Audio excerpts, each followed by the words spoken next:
Okay, let's look at some very basic dog grooming tools for a Malamute. This is your standard regular comb. You can use it to do areas on their body, although it doesn't work very well for most situations, except it does come in really handy taking the hair out of your other tools. You can also use something called the Furminator. This is very popular with a lot of furry dogs. My dogs aren't particularly fond of this. It does work, but it has a tendency to pinch and pull their fur if you notice the teeth. You can also hook this up to a gadget and attach it to your vacuum cleaner. Again, my dog is not thrilled with that. So it does work for a lot of people, but not one of my dog's favorites. A variety of just plain old dog brushes with the bristly side on one side and the pins on this side. This is real popular with my dogs, even my long hair, because it doesn't hurt when I brush. And I can use it over and over multiple times. You can get them in all different sizes, as you can see. And they quickly fill up with hair, and that's what this little guy comes in real handy for, pulling that out of especially the bristles. But those are real soft kind of brushes that don't really do a lot of damage and hurt. This little guy is not my dog's favorite either. It's a claw, and it's basically a detangler. So for places under his armpits where he's gotten himself into a little bit of a tangle, this is good for it.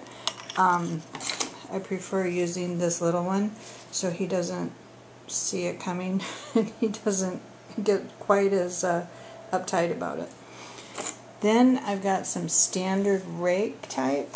I like these because it takes out the hair relatively quickly and you can get a lot done in a relatively short period of time. You just have to be really careful. This is another rake.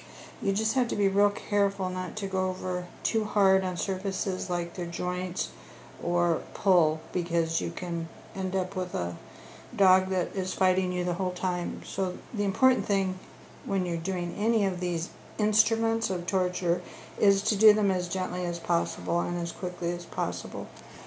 And reward, that always helps too.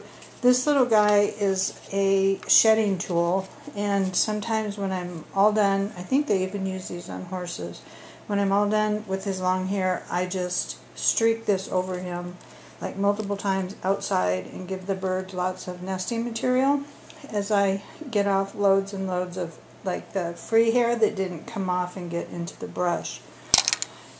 And these are, I believe they call them pin brushes. Again, he's not a big favorite of these. They're hard metal and they do tend to pull a little bit. There's like slicker brushes, some people call them.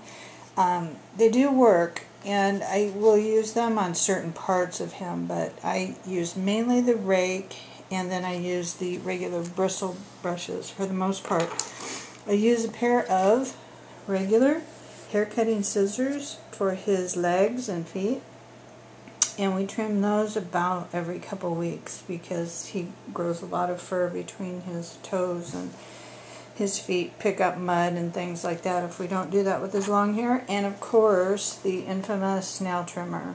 Just be careful. If you have a dog with dark nails, it's a little bit harder, and you probably should have some anti-bleeding powder on hand just in case, because sometimes it's harder, or just err on the side of don't trim him very much. So those are the basic tools, and now we'll move on to some real grooming.